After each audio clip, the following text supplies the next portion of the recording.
Is India going to run out of fuel? Do we have enough fuel? And what will the prices of petrol, diesel and LPG be if this war continues? That's the question we are asking this week. Remember, oil prices touched $100 a barrel, almost $120 a barrel.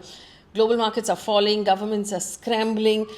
Donald Trump says it's a small price to pay, but is it though really a small price to pay? And is the rest of the world as cash as he is about it right now? That's the question we're asking. What is the impact on the Indian market? So remember, like, share, subscribe and sign up for our membership. And if you do decide to sign up for our membership, we're working on something really special.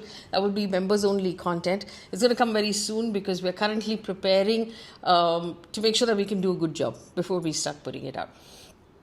Quick recap of what has happened so far. Day 10 of the Iran-Israel-United States war. What has happened in the last 24 hours? Since we last spoke, Iran has launched missile attacks on Israel. Its political leadership has changed. Mujtaba Khamenei, the son of the late Supreme Leader, is now the Supreme Leader, which sidebar is ironic because Iran spent a lot of time and energy getting rid of its Shah and his monarchy, and now they seem to have entered some sort of dynastical religious leadership, which really allow me to roll my eyes. Bahrain has accused Iran of striking its desalination plant, which it needs for water, for drinking water. Israel has carried out apocalyptic strikes on Iranian oil infrastructure.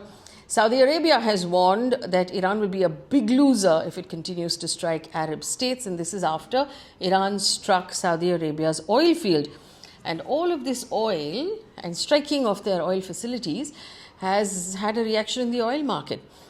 Benchmark Brent crude, which is the trading price of crude oil, went up to nearly $120 per barrel and then came down to $107 per barrel, and that fluctuation is really rare.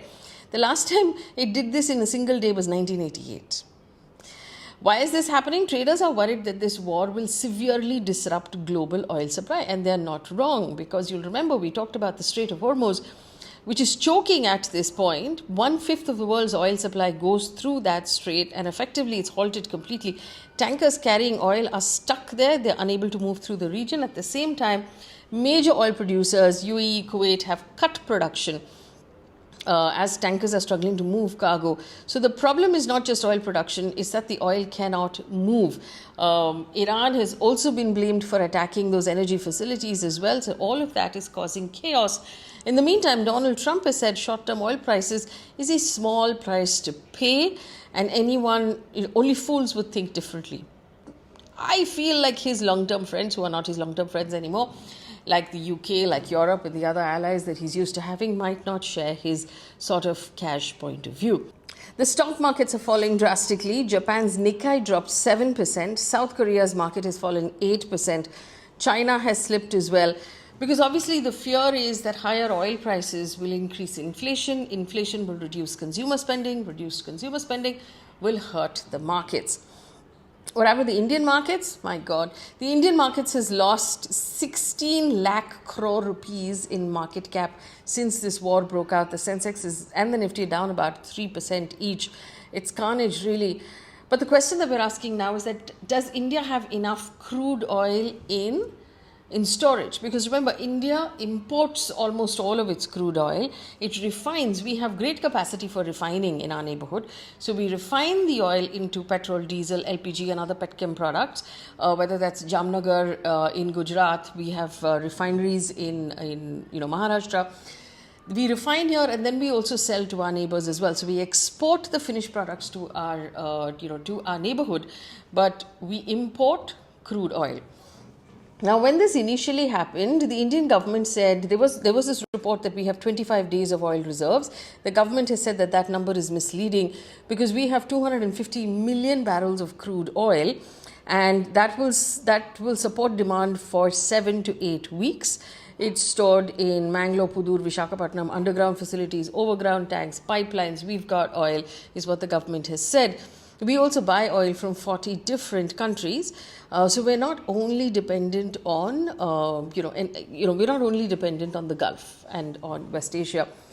Also remember, we didn't really stop buying from Russia, and so we still have supply from Russia. The Indian government has also emphasized that India apparently never needed permission from any country to buy Russian oil.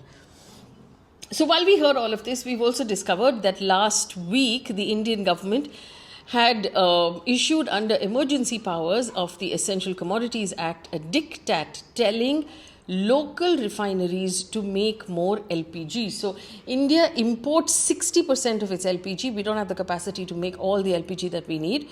Which is your cooking gas that you use in your kitchen. But now the government has asked our own domestic refineries to start making more LPG. And this is an essential commodity because everybody needs cooking gas in their houses. And if you don't have enough supply, the price of cooking gas will go up, and that will put pressure on every single household budget. Now, let's assume, like the government has told us, we're not entirely dependent on West Asia. We're buying from a bunch of other countries across the world. That's great. But if West Asia is blocked, then everybody else's oil is going to become more expensive. So what happens when the oil becomes more expensive? We have a higher import bill, which means we have to pay in dollars. Our rupee will come under pressure, which has already happened. It's at an all-time low. Then if the price of petrol and diesel goes up, not only will you'll have to pay more to tank up your car, everything that comes into our cities comes in on the back of trucks, whether it's an onion or a pencil, anything. So basically, transportation costs will go up, manufacturing costs will go up, logistics costs will go up, and then inflation will go up, and that is a problem. Now, the RBI and the finance minister have told us inflation is within the comfort level and there's nothing to worry about right now. But I do want to share this interesting piece of information with you. Right now in Mumbai, for 1 litre of petrol, we pay 103 rupees, out of which 57 rupees is the actual price of petrol. The rest is all government taxes. So out of 103 rupees, you are paying about 40 to 41 rupees in government taxes, which according to me, if the price of crude went up and the price of fuel went up, it could double before the government needs to pass this pain on to us, because the government has been taking a thick margin on petrol per litre since COVID. So 6 years now. Before 2020, the taxes on petrol were about 25 to 30 rupees per litre. During COVID, the price of crude collapsed and the government sort of increased the taxes in order to absorb that difference. And so the taxes have been between 35 and 45 rupees a litre now for the last 6 years. So there's enough margin and cushion there, if you ask me, for the government to not increase prices at all and actually pay out of pocket, because it has been making a profit now for these many years.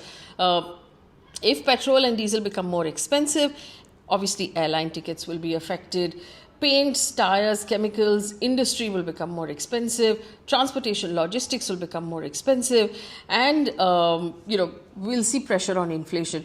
I'll give you an example. Already, Pakistan has raised its fuel prices by 20%.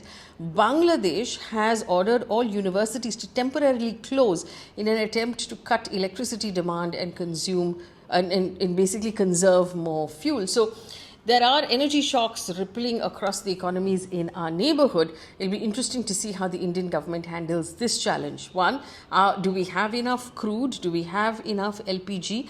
And have you made enough of a profit in the last 6 years to not pass that pain on to the average citizen? So what we do know for sure is that this is not Tuesday's war. It's not going to wrap up by tomorrow. It's going to stretch out.